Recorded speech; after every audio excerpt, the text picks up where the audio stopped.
Welcome to Blue Grit Radio, the podcast that explores making better cops for a better community. I'm your host, Eric Tung. I've been an active police officer since 2007. We will dive into the aspects of police culture, health and wellness, leadership, and mindset. You'll hear from experts not only from policing, but all industries as they relate to being our best with purpose, passion, and positivity. Join me as we share stories, lessons, and advice so we can all be better for ourselves, our teams, our families, and our communities. All right, ladies and gentlemen, this is Eric from Blue Grit Radio, and I'm joined today by Chris Littrell.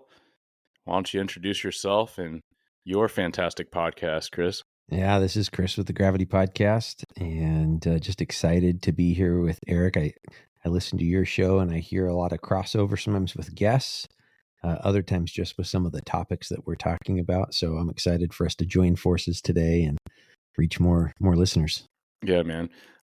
This is good. I'm excited. So for the listeners, Chris and I have been acquainted for few years, but even before that, and I think I shared this with you, where I knew your name and your face, through Police One and just hearing it through the region, right? Like, we're not that far apart. We're both in the state of Washington. You're in the Tri-Cities. I'm up in, Seattle area, but it's not a huge community, which is amazing, right? Totally. Especially when you look at like one state, but a lot of the things that you started doing and are continuing to do are things that at first I just thought it was super cool. And it wasn't until a lot more recently where I was like, I wonder if I can do some of those things. And so now you're doing it all and knocking it out of the park. That's what I love. Thank you, man. No, it's very much like iron sharpens iron. You talk about how we have some of the same guests, crossing over, and it's just, I love what one dude, who's been on my show a couple times, that we came acquainted through social media because he wrote a book on his experience and struggles and lessons learned from post-traumatic stress. Mark Bouchard. Shout out to Mark up in BC, British Columbia. But at first, when we just did phone conversations off recording, I think I relayed, not with the label, but this imposter syndrome kind of notion where I'm like, I'm not saying anything better than anyone else. He's like, it doesn't matter. You just got to say it. And it resonated with him. But he's like, we all got to just say more. And I think that's what these projects are about. That's what I really appreciate about being in this community, where we do have to keep, we got to shoot for redundant if we're going to really break these stigmas and achieve this culture that we need. Yeah, I don't think that's what I don't feel like that's been the approach, at least not initially. I feel like that's where we're getting now. And when I say we, I'm talking kind of within this bigger first responder culture and tribe, if you will, group of people. We, previously it was like our idea was, let's do some training on this. We'll bring in a speaker, they'll talk for an hour or two, and then we've done it. And the reality is that's not the way we approach anything else that we need training on. In searching a building, they didn't give me a gun and a flashlight and say, so we're going to have you walk through it once and then just, go out and do it. No, we had repetition at the police academy. You probably got to your first agency. You probably had repetition with a field training officer. If you joined a tactical team, you trained and trained and trained about how to approach angles, more effectively. But that's not the way we've approached wellness. We've approached it with this kind of one and done in the past, and it doesn't work, right? Tom Satterley, he was a guest on my show, and he has an amazing podcast, All Secure, and he uses the word training, and I've just totally globbed onto it, right? Like, I've totally taken it, and now I'm saying it all the time. It's not that we need help. We need training. We need training how to manage stress, how to heal our brains, how to help our partners, how to help our families. And if we look at it like that, I think it's a lot more palatable for a lot of first responders because we understand training. We understand the value of it. Yeah, that's a good way of putting it, right? It needs to be integral in how you conduct yourself. Like, it just has to be a part of your life. We talk about this indoctrination of the culture and this training, right? You're right, from the time academy comes around, you have to start working on hypervigilance, right? Situational awareness. And these are things that some people, without giving much mind to, would be like, no, some people just walk through life obliviously and other people are more in tune. It's like, no, you can learn that and you can learn anything. And so just to be in tune with your own emotions, right? How to metabolize them, these skills, just like a building clear, right? And what we learned when we started is certainly not exactly the same as what we learned, more recently in our careers, because things develop, things evolve, and this needs to be part of that. And I do think it needs to be integrated completely in with the profession or professions first responder work, military, etc. What's holding it up, brother, do you think? What from your experiences over on the west side of the state, what's tripping us up from really adopting this as a culture? Hmm. If I was going to summarize it, from what I see regionally or nationally, the conversations that we all have on our platforms and other people have is, if you had to summarize it with three letters, I would say ego. And Okay. there's a lot of layers to extrapolate there. That's individual, that's agency, that's even the sense of old guard, new guard. Like, I say it not to be emotional, but I'm sure me even saying it draws emotions of like, oh, we're out, you're in. No, it's just, it's evolving, and it should be that way, right? We should just learn better, best practice and keep going with it. Yeah. I was gonna say fear, but I think you and I are on the same Mm. page here. They're directly related. Oh, completely. And for a male dominated or an alpha male culture, both in America as a whole, but then in first responder military communities, I think fear is at play a lot of the times, and we don't realize it. When I would lose it and I'd scream, yell, and shout or whatever at my kids for fighting with each other, I was afraid that I was going to raise kids that didn't understand how to respect their mom, how to interact with each other. I was afraid that I was going to fail as a father, but I didn't sit my kids down and say, "Hey, I'm kind of afraid. I'm kind of afraid of me not doing this whole parenting thing right." Instead, it poured out in anger, and I saw the same thing in my professional life as well. But this was in my blinders for a lot of Mm. years, where I didn't realize that fear was really the driving force. It was actually a high school coach when I was working as a school resource officer. It was a high school coach who I told I wasn't going to let my daughter wrestle in middle school wrestling because it was co-ed. And he initially was like high fiving me, like, "Yeah, absolutely. We aren't going to let some boy manhandle our daughters." Mm. He came back to me the next day and he says, "Hey, Chris, can I ask you a question?" I'm like, "Yeah, what's up?" He's like, "Hey, was that decision?" He goes, "Why were you making that decision? What was at the core of it?" And like, I don't want some kid touching my daughter. He's okay. He goes, "If it's based on principle, that's spot on, right decision." He goes, "But I kind of maybe afterwards thought about it, and I was thinking that both you and I were making that decision based on fear." Mm. And I went, and he actually related it back to something his pastor had said at their church of we don't make decisions based on fear, we make decisions based on principle. And I think I've lived a lot of my life with fear being at least an element of some of the reason I've done things. And in some ways it's been good. It's driven me to train harder, to produce more. Yeah, being safe. Yep. In Yeah. some cases it drove me to make a decision without using that full force of my prefrontal cortex, without using all that thinking brain power that I really do want to show up with. So, That's such a, I mean, that's very in tune way to look at things. And I think fear is the governor. It's either pain avoidance or it's pleasure seeking, if you want to boil it down to those two polarities. But yeah, fear is that thing. And unless you're mindful, unless you attempt to be mindful and introspective, we don't recognize where these drivers are coming from or where we come to these decisions. And so, even to be, something you said, to expand upon that for, different types of officers, to recognize that we were wrong or we didn't see it a certain way, that's scary, right? And that's to say, like, man, I like lived my whole life this way, and I did it to try to protect myself, to protect my officers, to, whether it's sweeping things under the rug and not facing these emotions front on. It's really challenging, right, to our paradigm to be like, man, was I actually hurting people? Because that wasn't the intent. And so it's not to come from a place of judgment or shame. And those are directly related too, right? Fear and shame and guilt. But yeah, I think it's a lot of that, to not ego in this like I need to be right, but ego in the sense of like it's really alarming and jarring if you should, put that on unstable ground. yeah. Well, and I think this is a very natural thing for us to do as humans. If we can keep something at arm's distance, it makes us feel safer. So it's kind of like when you read about a really bad thing happening to someone in the Midwest.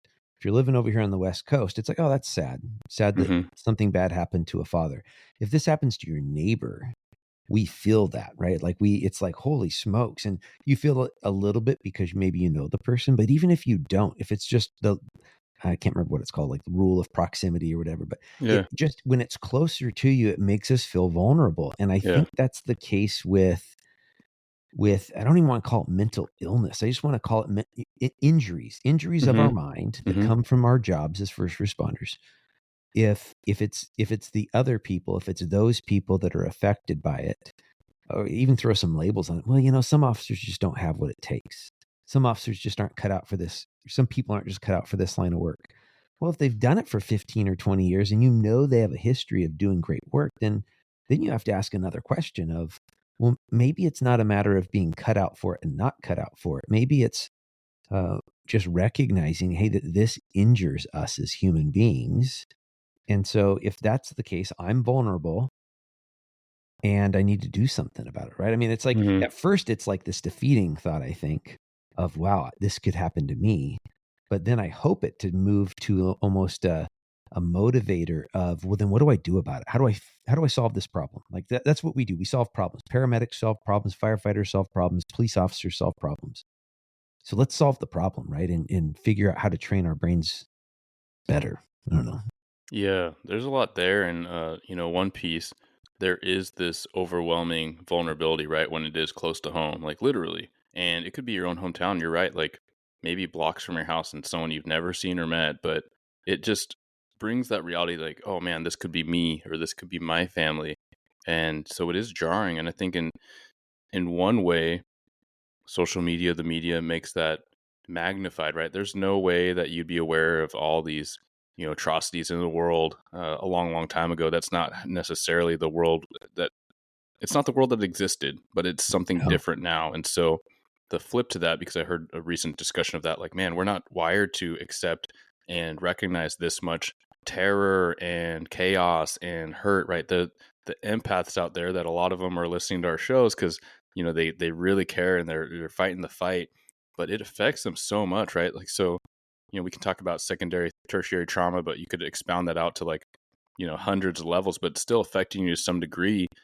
And rather than just sit on that like negative thought, my thought is, on the other side of the coin, luckily, we're having these conversations, right? And so Yeah. it might just be one or two or three people at a department that feel a certain way, or might be a little bit more vocal, or maybe no one's very vocal because the culture is so predominant in the other direction, and they just haven't gotten there yet. But the fact is, hey, you look across the nation, there's a bunch of people writing, speaking, sharing, conferences, all these things that are so necessary to like simply socialize and recognize and show like it's a thing, and people aren't alone.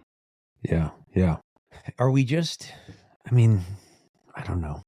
I guess you've already touched on that, just the necessity for repetition, right? Because how else do you get the messaging out there? Because there's a lot of folks that aren't doing great, Mm-hmm. and obviously different degrees. Some of them are aware of it. Sometimes we're not aware of it. It's just happening in the background a little bit. I don't know. I'll be honest with you. Like, there's a lot of good podcasts out there. There's a lot of dynamite folks out there telling their story and coming on podcast or hosting their own. And so, like, sometimes I get a bit exhausted. I'm like, Mm-hmm. am I even making a difference? Right? Like, Yeah. if other people are already doing this, then I don't need to do it. Like, I need to find something else. But I don't know. What are your thoughts? Do you struggle with that at all? Sometimes.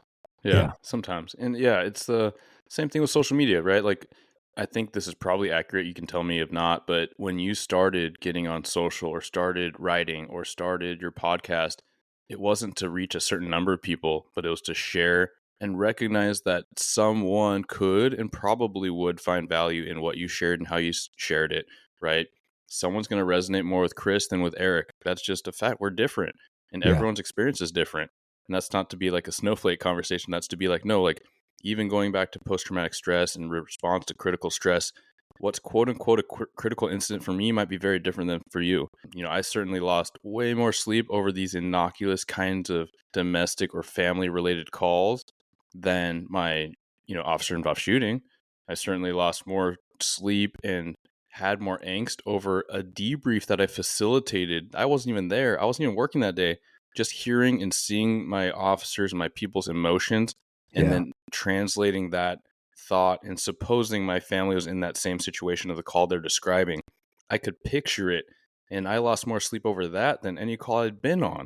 And Yeah. so like even to, introduce these notions of like weakness or perceived weakness or not cut outness, like I mean that's kind of crazy. If you distill that down and you actually walk it out, people, I think most people would get it. They're like, yeah, that doesn't make sense that we would just label everything the same, because most people know somebody that has had a situation kind of like, oh man, like most of us know a colleague or, within a close network, someone that went to a call and then that was it for them because that kid reminded them of their kid, or, those kinds of examples. And Yeah. no one would cast judgment towards that. But for some reason, if we just look at the totality and we don't know the nitty gritty details, some of us would write off, oh, yeah, they're just burned out. I guess they're not cut out for it, right? Like, but that can look so many ways. And we also know, if we're honest with ourselves, that death by a thousand cuts is very much a thing. It's, Yeah. it's not the onesies, twosies. It's, you know, it's the boss getting on me for this BS, and it's this complaint, and it's me not feeling supported in my community. All these things just contribute. And Yeah. so, yeah, I think kind of went a little different direction, but I think it does tie back into that sense of like, do I need to be doing this? And to answer that question also, I would say, as long as you feel like you need to be doing it, right? Because I think that as first responders, as peer support types, a lot of times it's hard for us to set down the torch or even take a break. It's not to say you're quitting on the thing or leaving the industry, right? Like you've retired, and congratulations. Thank you. But that's something that I want to make redundant is continually. I'm like, hey, whether you do 3 years or 30, like, thank you for your service. Like you did Yeah. something. You did a lot of somethings that are important. Absolutely. Hey, have you had the chance to get curious with that? Why did the peer support, where you did a debriefing, why did that cause more loss of sleep than the calls? Yeah, I know exactly why. One of the things was the victim, the main victim in that call, was very similar in age and race to my mom. And Okay. so when they were describing the circumstance, I was like, oh man, like it takes it home, right? This is not close. I mean, it's not Yeah. like my mom's neighborhood or anything, right? It's a city away, but the circumstance was so innocuous. I was like, it was kind of a freak thing. Where it could be anyone, sitting at home, and then that thing kind of thing happened. So yeah, it's just like you draw these similarities, and it hits close to home. Yeah, totally. I was also in my mind where I was going, and tell me if I'm off base here. If I were in your shoes there, the other piece of it for me, when I've been in your shoes, let me say it that way. The other Yeah. piece for me is I have less control. When I Mm, responded, I felt like I had a little bit of control to stop the the chaos and to help the people in crisis. Whereas when I'm just hearing about it later, I have zero control. I'm mm, just hearing about it. I'm this spectator, and as first responder, even now retired, I don't do good as being a spectator. mm. Yeah, I don't think that was as much a factor in that scenario. However, I fully believe in what you're saying, and I see it in myself, right? These layers of, benching yourself or being benched, it Yeah. hurts. It hurts. Even when your role changes in these positive ways, right? Like you promoted as a sergeant, that's not an officer job. It's different. Like you get to be in tune with things, but you're not going to all the calls your guys and gals are going to. Yeah. And I don't know if that was a thing for you, but a lot of times I kind of had this parental feeling where I'm listening to the radio and I'm trying to get there, but I know I'll basically be last. Yeah. And it sucks. It sucks to feel like you're not in it. However, I just recently promoted to command. So it's another layer of that where I'm like, man, I'm not in it, but we all have a part to play in the team, etc. Yeah, I don't regret it. I don't think that I'm not trying to downplay my role and my impact or potential influence, but it is uncomfortable. I'll say Yeah. that. It's a different role. It's a very different role. It's a necessary role. And it's great when we recognize the importance that the different roles have. Like I remember with our last chief, our current chief at Kennewick is solid. I really enjoy him. He's actually been a mentor in my life. But I heard this spoken about the previous chief, how great he was at building relationships in our community. And when we didn't have money for tasers back in 2007, my man went out there and got money from tasers Mm, from donors in the community, right? And so all of a sudden we have tasers now. And so I just remember that in the station. I remember Yeah. hearing officers say how much they appreciated our chief for being a chief. They don't want him out pulling stops, although he still would do that from time to time too, because he just had it in him. But he didn't do it very often. He did it enough to where it was like, my man's still a cop. But Yeah. he didn't do it so often that he was being distracted from Sure. what the rest of us really needed him to do, which was to be a chief and to network with our community. So Yeah. And it is important. It's like literally that is the bigger impact is chief getting you the tools you need, right? Getting you yes, the things you need, supporting you the way you need. However, it does not excuse the leaders that are so entrenched in what they're doing. And I've been there, right? I've been there in different roles where I recognized and I even verbalized at times like, man, I haven't seen like the guys or those guys over there for a bit, but I just got my nose to the grindstone. I got to do this thing.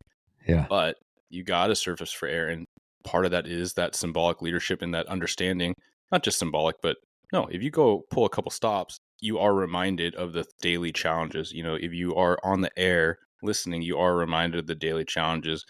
But just like that conversation of, the officer's job, yeah, I do want to say the officer's job is more important than the chief's, but then I also want to caveat because, yeah, like we need organization, we need leaders officially, but also we all recognize, and I think just about every chief would recognize, yeah, without the officers, there is no police, right? It is, 100%. yeah, just like, do you know the quote? It was basically that the average Marine is the best ambassador for the U.S. overseas, right? In, Oh, in completely. conflict. Yep. Yeah, because they're the ones doing the work. They're the ones that are visible, and leadership trickles down and it trickles up too. But yeah, it makes me think about how you're recently retired. It doesn't lessen your role, and maybe you're going to shirk that off because I could see my personality kind of doing that too. But no, like we need advocates in the community. We need people that are culturally competent. You literally were in that seat, and you're in a different seat. And Yeah. there's a lot of things you can do and say that I can't do or say. Completely. Um, Oh, yeah. you can train civilians, and you wouldn't have the time or bandwidth to do that before to the level that you're going to be doing or doing now. So we all have a part to play. And I also like to remind, there's non-cops that non-law enforcement, non-first responders that listen into our shows. I've had direct conversations about that with some people listening or some of my closest friends. And they sometimes are like, man, like you're doing this thing that's so important. I'm like, so are you, man. You Yeah. know, so are you. You're a boss. You're affecting people's day to day. You're helping people be gainfully employed. You're a fixture in your community. You're a philanthropist. You're a father. Like these are just as crucial at every level. Yeah. No, they really are. That's the reality is us as a community, as police, something I felt was we have a pretty remarkable Tri-City community that works with us. Hmm. If it's a homicide, people are talking probably. Like the stone wall, we don't talk to the police, even within the gang culture. Once someone dies, usually people are willing to talk with us, and we were able to solve a bunch of crimes because of that. But again, that's a community effort.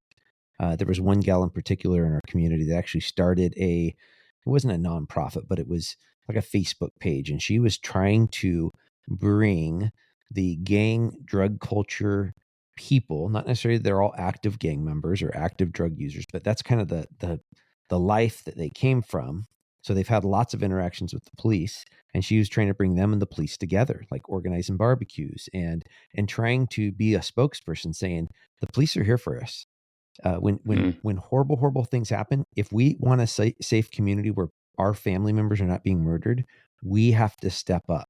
We have to give these officers a chance. And she started with a small circle of officers that she really trusted, and then we just have been growing that relationship. But it takes the whole community, not just in their profession, but in their cooperation and willingness to tell us their story. Because this isn't what was it, Tom Cruise pre-crime, Minority Report. This Minority isn't Report. Yeah, this Yeah. isn't Minority Report. We can't just guess that something's going to happen in a few hours and then show up and prevent it from happening. We have to have people being willing to communicate with us, to equip us with what we need to stop stuff from happening. So, or Yeah. at least to investigate it afterwards, I should say. Yeah, I went to the sweet train. I mean, in line with that theme, like this really good training put on by the IACP at a conference, but it was essentially like identifying risk behaviors in and students and kids, right, for school shooters and potential school shooters. And It was put on by a couple FBI agents, but it was really talking about this integral partnership between cops, schools, like the staff, and then Yes. MHPs, right, counselors, and just they were able to see these things that didn't rise to the level of criminal, quote unquote, criminal action, but super concerning, right? Super concerning for parents, super concerning for staff. And they had a couple case studies where they're actually able to, use open source and consent from parents to look at what they're searching for, get search of the rooms to see these very alarming things, maybe kind of odd to the average eye, but to a trained professional, the intel level that they have and these trends of kind of paying homage to prior shooters, like a lot of really like alarming stuff, and then Yeah. get them the help they needed, right? And even for some of these kids, like they're too young to even, if they did anything, like brought something to school, would it even be, would it rise to the level of a crime? Depending on where you are, who knows? But to really have these case studies where, some of these kids got into adulthood and are doing quite well, right? So now they're out of that extremely vulnerable environment. They've been giving tools, they're continually in treatment and care. I mean, that's the gold standard. And so I love how that example really illustrates what you're talking about, because we can say like build bridges with the community, and some people think that it's, kind of a nice political thing to say, but it's true. It's like literally we are just one arm and one tool within the community. It's the education system, it's the medical system, all these systems that, in the last few years, all eyes went on the police. But we're just one of the things. Like we'll take our licks and we'll do what we can. That's part of the job, I think, that we're all signed up to Yeah. be taking on extra scrutiny. But we have to be just one piece, one spoke of the wheel. Yeah, I agree. As you were saying that, what it made me think of specifically when you talk, I heard you really showing empathy, recognizing that some of these people that have either almost become the next school shooter, when they're connected with the right resources, we as adults can help them through the crisis without them actually committing that act. And I can tell you, on this side of a PTSD diagnosis, this side of going to an inpatient recovery center, with all the labels that I threw on myself because of that, I have a greater degree of empathy for other people. Mm, I have a greater degree of empathy. Now, it doesn't mean there shouldn't be consequences. There's consequences for actions, and on top of there being consequences of actions, recognizing how we can support our fellow man, right? Because there's a lot of things that we can do, and I don't know about how you guys feel, and I don't know what it's like in your community, but we have a very robust therapeutic court system here in Benton County, where we have mental health court, drug court, veterans court, and now they have another one. I can't remember the title of it, but it's at the misdemeanor level. But it's a similar type of court, and I've always loved these courts because the opportunity, the risk versus reward. They come in, and I don't think they actually plead guilty, but they pretty much plead guilty to where hmm they're stipulating to the police officer's report, pretty much saying everything in the report is true, and or that I'm not going to argue it, I should say. Sure. And then they get the opportunity for a year or 18 months or 2 years to go through this high accountability system where they're doing UAs on a daily, weekly basis, going to court. And if they mess up, or if they tell the judge, F off, I'm done with this, we just move right to the sentencing phase. It's time for you to go to prison now. Yeah. And I love that because I've seen my my last job I had before I retired was I was supervising the officer that was the facilitator for mental health court. So I would go to the graduations, and I would start crying, man. I mean, like, you would have these people in the courtroom whose life was falling apart, and they had committed crimes, and now a year and a half later they've graduated college with a nursing degree, right? And you look at them and they look healthy, Mm, and their family, who they caused dysfunction for, maybe even some of them were victims of crimes, are in the courtroom cheering them on because they've gotten their life back, right? And I love examples like that. And while, again, I think we have to have accountability, and I think that some people, well, there's a lot of people that have taken it to the point that they're probably just going to be incarcerated the rest of their life. hmm Uh, and I like having opportunities to help people get back on track when that's the appropriate measure. Yeah, absolutely. I think when you have the discussion and people are willing to actually open their eyes and open their mind, it makes sense, right? You can see these a lot of people that are, I think the correct term is substance abuse disorder, right? Like a lot of people that are afflicted by these crazy, like it keeps like the ceiling keeps raising on how addictive these drugs are, right? Like we're talking about fentanyl now, like, but you talked to older cops about the crack epidemic, right? And then Yeah. opioids, like we worked a lot of that in our careers, and just to see that and to imagine that something could get worse and more deadly is asinine. It's crazy, crazy talk, right? But here we Yeah. are.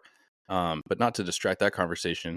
Essentially, like I remember, and I feel like I was a pretty empathetic kid. But then coming into police work, some of the just training culture and just the culture shock potentially of this different job where people actually did want to hurt me. Yeah, I turned pretty callous in a lot of ways. But I remember after, a few years after I settled out of that and kind of got called out, and these are things I've talked about quite a bit. I remember going to, working day shift and going to an upper middle class little housing development, and I'm going to talk to two parents about, their house getting routinely pilfered every time they let their daughter back in.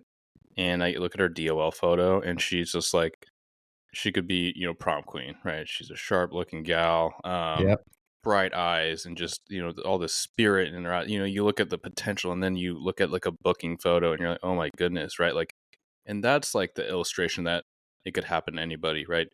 These were not bad parents. Like they're, if anything, they were super engaged. The fact you're having these conversations, they don't know what to do. They don't want to enable. They don't want to hurt her. They don't want her to get in a situation where she's going to be at some flop, getting worse, right? And it's all these Yeah. things. And if that doesn't illustrate the fact that this could be your friends, this could be your neighbor, this could be your kid. I didn't have any kids, but like to say like just to see that and recognize and try to relate to that, like I think that's huge, and I think that that makes us better cops. I think we need to never lose sight of that, and if anything, remind ourselves. So even when you're giving the details of going to court and seeing that family react, like I feel like that should probably be something that people do. I don't like making people do things, but if there was an element in academy, and I know the state puts out more online training modules where you hear people's stories, I think that's important.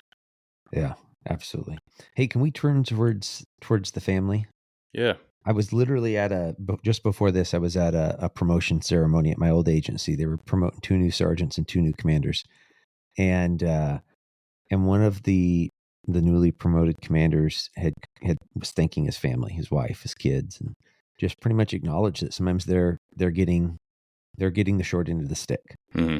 And that's something that resonates a lot with me because my family got the short end of the stick from me for a lot of years. There's times that they weren't getting the short end of the stick too, right? Because I mean, I was, and I am an engaged dad. Hmm. But the reality is the first responder job is going to take your time sometimes, especially with call-ins. And then, like you said, there's times that we're going to take it home with us. And even if you try not to, you're going to be thinking about that peer support debrief, or you're going to be thinking about your most recent investigation. And I want us to, and I don't know the answer. I genuinely don't have an answer here. I want us to find a better way to connect the family to these resources as well, to train the family. Just Hmm. like we need to train officers how to manage stress. How do we train the family? I can't mandate them to show up for training. And I don't know how to, I don't know where, like, what do they want? Like, I want to train them. I want to equip them with this is what's going to happen in this job, and this is what you can do to mitigate some of it. But I've seen wellness events organized and nobody shows up. Yeah. And so, like, literally, I'm at a spot of my heart wants to connect with these families. I want families to have it better than my family had it. And I don't know how to do that. That's a lot. It's a challenge. No, and it's like it's not front of mind, it's not back of mind. It's like hovering in the projects I'm trying to conceive and talk to other regional leads about. But yeah, I literally had this conversation with a sergeant in my area, and she was just like, yeah, it's like you can create the resource, but are people taking it? And that is an added challenge, right? Because you can make training modules required, right? You can have session training or in service training for officers, but yeah, you're right with families, you can't. And then even spitballing for listeners that are active in their agency for wellness, like you can have a newsletter, but then where does that go? Does it go to people's work email and then they're supposed to forward it to their personal? And then there's all these public records request things. And what if you send something out and someone responds and they have sensitive information, or just the fact of their personal email having their name, that could be sensitive. They might not want their family, on the city server, their email somewhere. And so there's all these layers, they're based out of fear, but for good reason, because Yeah. we Yeah. are so much under the microscope. And so, yeah, how do you build these things out? And to answer your question with something tangible, I think that you just got to keep trying, and you put out these different leads, and maybe even if it becomes this redundant thing, maybe you make a one, almost like a newsletter, like a no reply thing. You're like, hey, this is the info going out, please share with your family, or they may register, then you put it on, the maybe your union gets involved with disseminating that, because that's all off, off the city accounts and what have Yeah. you. And maybe you Yeah. do the wellness fair, and again, you build it, they will come, or maybe they don't. Maybe 3 people come, but then you have to see that as a win. Yeah. I like to think that projects like this outside of a specific agency could be offered as resource. I mean, I also know that there's a lot of great organizations that are doing that type of work too, right? Connecting people, because really what they need, meaning like the families, they need an opportunity to connect, and they need an opportunity to have community, share experience, or just hear, like that's very much what you talk about, like oftentimes, right? You and your wife is like this specific set of conversations and themes of conversations that are different than what I typically talk about on mine. And it's huge. Yeah. I was thinking about spitballing this with my wife, and she pulled the "No, you're not going to" card. Here's the deal: I have these BHAGs, and I think that's a Jim Collins acronym, if I remember right, from Good to Great. A big, hairy, audacious goal. And so, like, I've behind the badge came into the Tri Cities, and they put on a free event, 100% free, meals provided, phenomenal speakers. I don't know if you know Phoebe Mulligan. She's Yeah. over there on the west Hmm. side. She came into town. I love every time she speaks. And there was a lot of other dynamite. Lindsay McCall Long from down in Arizona. She came up as the officer, and her husband Jason spoke as the spouse. Just again, great speakers. There was like 10 people from the Tri Cities in the room. Hmm. If it wasn't for folks from the west side showing up, it would have been a total non-event. Thankfully, I think there was like 40 or 50 people from the west side, and it was free. And then first responder conferences, Sean Thomas does great work. That one Yeah. costs money though. That one Hmm. costs, hundreds of dollars. Now you get a hotel room and all that other stuff, but still it costs money. And so I'm seeing some of those type of an events and that aren't drawing out the masses. But then I still have communication with folks one-on-one, and I know they're hurting. And so that's where I'm like, I don't know, I told my wife this weekend, hey, maybe we start a nonprofit. Like right off the bat, she's like, all right, stop talking right now. Nonprofits are a lot of work, babe. And we volunteered for nonprofits before. So we have a glimpse Yeah. of what we'd be getting into. I'm like, no, I'm serious. Just hear me out.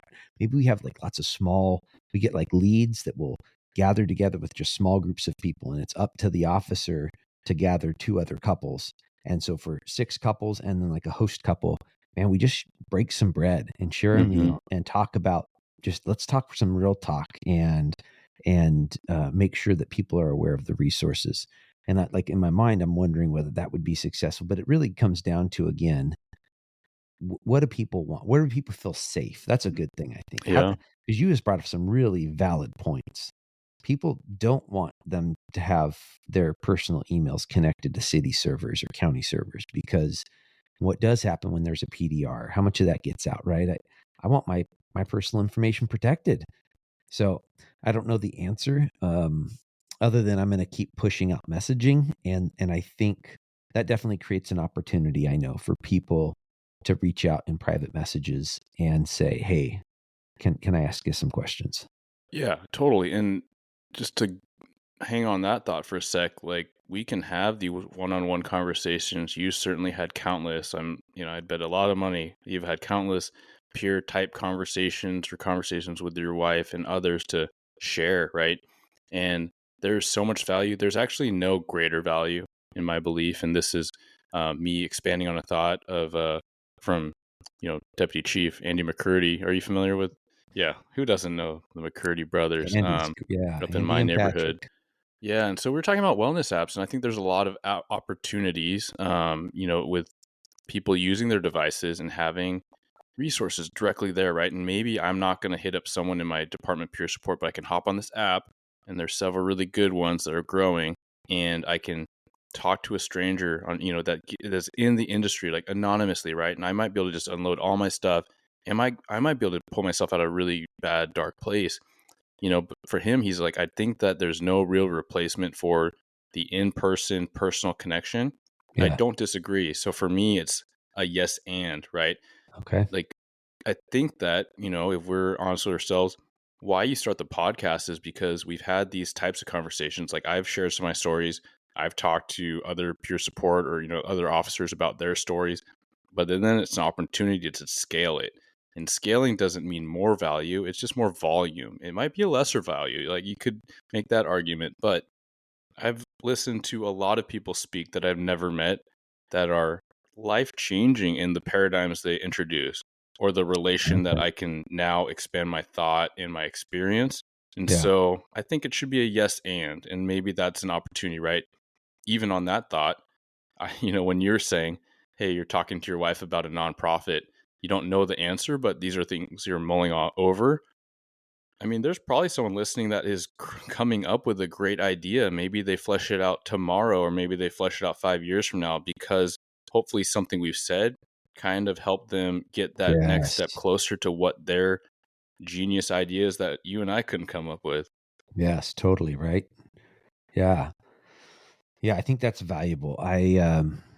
And that's what has kept the podcast going. What has kept any of this sharing of story going has been the one-on-one testimonials. It's Hmm. been my wife and I considering, and from a faith level, us praying over whether we would continue the effort, and somebody with who didn't know that's what we were doing reaching out to us and saying, hey, I just want to let you know that one guest you had on so and so, that thing they said, it really helped me.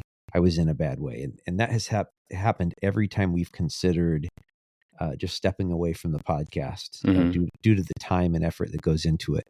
And so I know that it's making a change, and I would agree with you. I mean, yeah, would I love to be reaching 10,000, 100,000 people a month? Absolutely, because I think it's an important message that that it's okay to not be okay. That Yeah. all of this stigma surrounding mental injuries, and I like to change the word injury instead of health on purpose.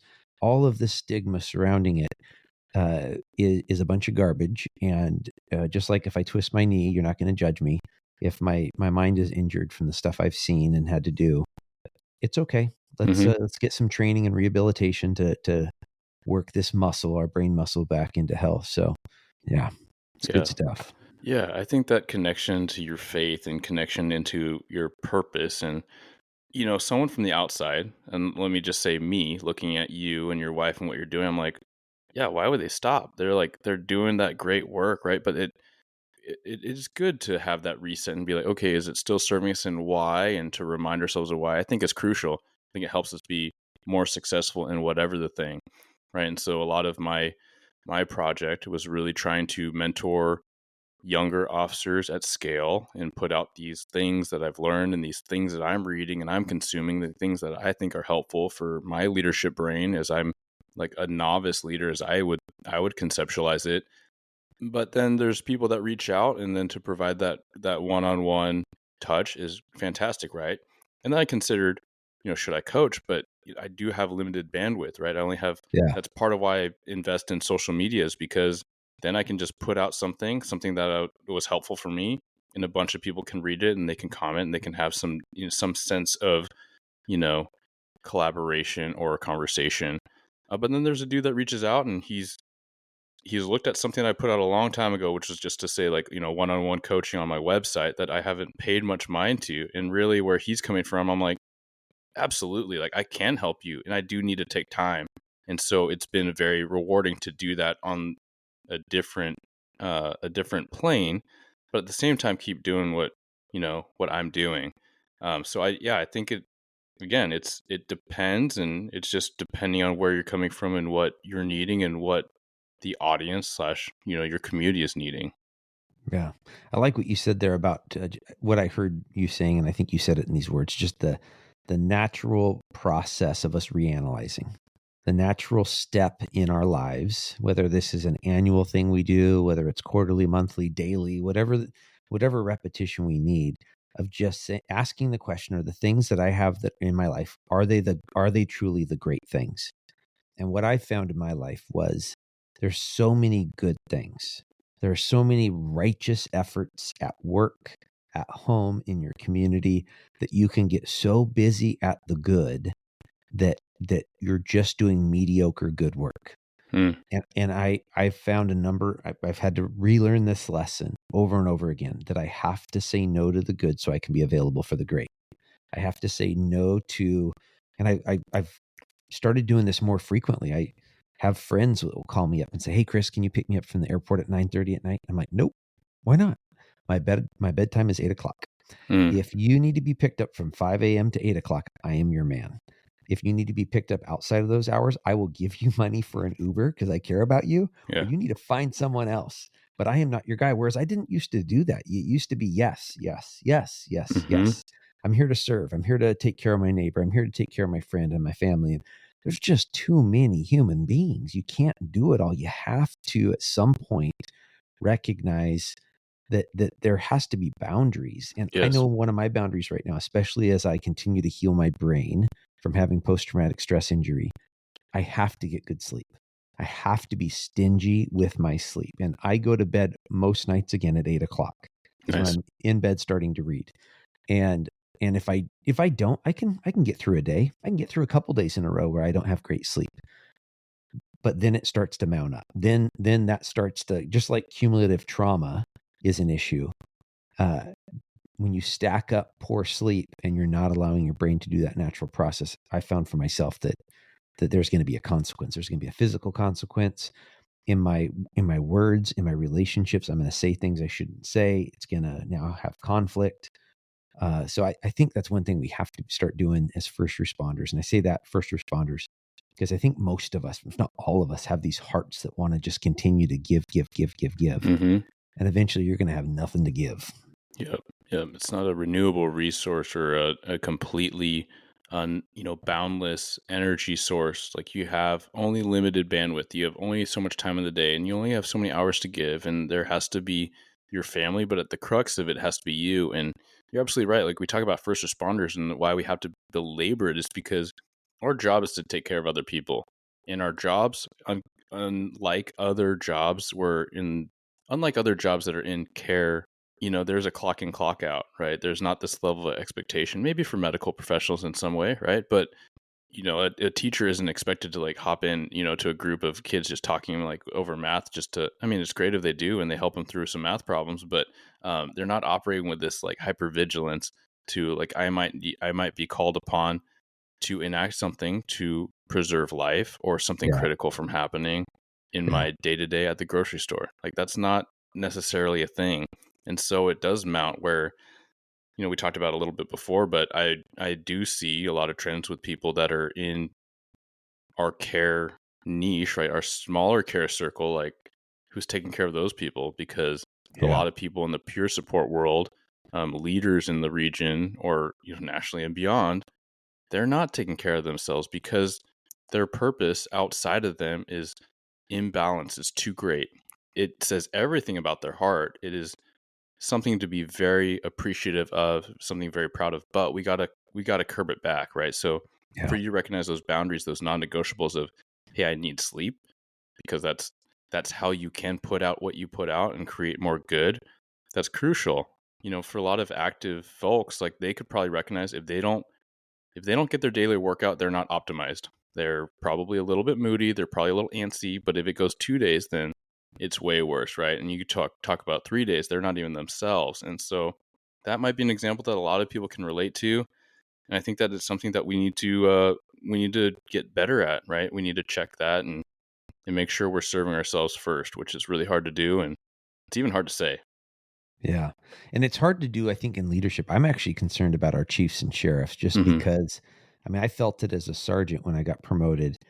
I I didn't have as many resources available to me as an officer. Man, I got all the other officers and my Yeah. sergeant if I want. Whereas as you progress through the ranks, it gets lonely. Yeah. And this isn't about us, feeling bad for, but it's a recognition that we want our chiefs and sheriffs, we want our command staff having great resources, because even though they may not be showing up on the scene, they're still taking in that trauma in a secondary area, because of the fact that their folks are taking it in, because of the fact that they are on scene later and they see the body, because of the fact that they are reviewing case reports and images, and yeah, I see a void there, and I'm hoping just that chiefs and sheriffs will leverage the relationship they have with each other. You have your fellow chiefs, you have your fellow sheriffs. I'm hoping you have some collaborative meetings where you can get real with each other. Leave the, whether it's ego or fear or whatever, leave it at the door, and have some opportunities just to check in with each other and make sure each other are doing well. Yeah, I'm glad you said that because I brought the topic up honestly within the last week, and it was talking about wellness, and I was kind of introducing this, hey, we can recognize, not pointing fingers, but most of us be honest and non-judgmental, but we can recognize that a lot of our command staff, a lot of our executive leaders are not well, right? They're not doing the things that they're asking us, and more progressive on top of it agencies are like, hey, officers, go work out, please go get mental health treatment. Hey, we're paying for these, these confidential sessions. Please use them. But when you look at them in the hallway and you look at them, at a roll call, you're like, man, like you kind of worry, right? And sometimes there's all these emotions because it's the boss and all that. But yeah, not to make it about that, but just honestly, like that they're stressed. I mean, most people, I say all the time, like I do not envy my chief and my deputy chief for the level of stress that I perceive their job to be. Like, Yeah. I can't even imagine that life right now. But all to say, like, yeah, like it does get lonely at the top. Like, I got promoted a couple months ago, and luckily I have really tight circles, really close friends, and I'm trying to network, other command staff outside of my circle, right? Because there's things that I'd probably need to talk about and unpack in a peer support type fashion that might not be ideal to talk about with my buddies and my coworkers. Not because I'm talking stuff, but just because if I wanted objective view, it would be helpful if they didn't know names and faces and histories, right? If I'm just trying to be most objective and fair to process or how I conceptualize leadership decisions. But yeah, I definitely see that, and I echo what you said because when I thought about like what could they be doing, and it really needs to be that layer of peer support, but there are a lot fewer of them, right? Like it's just logistics. The higher you go, there's fewer of them to Yeah. connect with.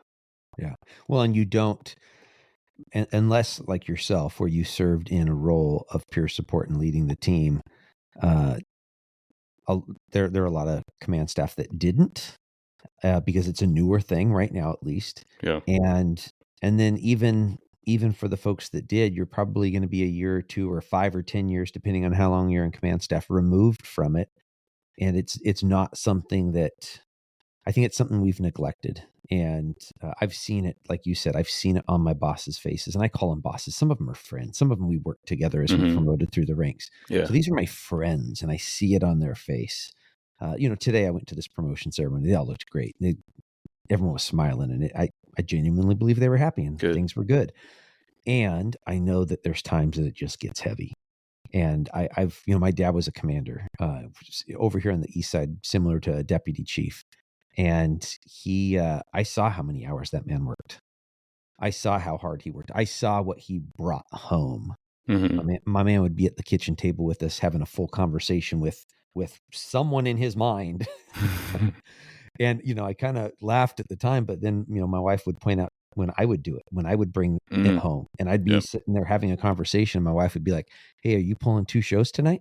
I'm like, Mm. "What do you mean am I pulling 2 shows?" She's like, "You're having a conversation, sweetheart." And I'm like, "Yeah, I was. Thank you. Yeah, I didn't it's like I didn't know I was doing that that's outwardly." funny. Yeah, it's like the picture in picture, that used to be a thing, or like your NFL red zone, you're watching like 4 games at the same time. And like, are you here even, right? Like, what conversation are you in?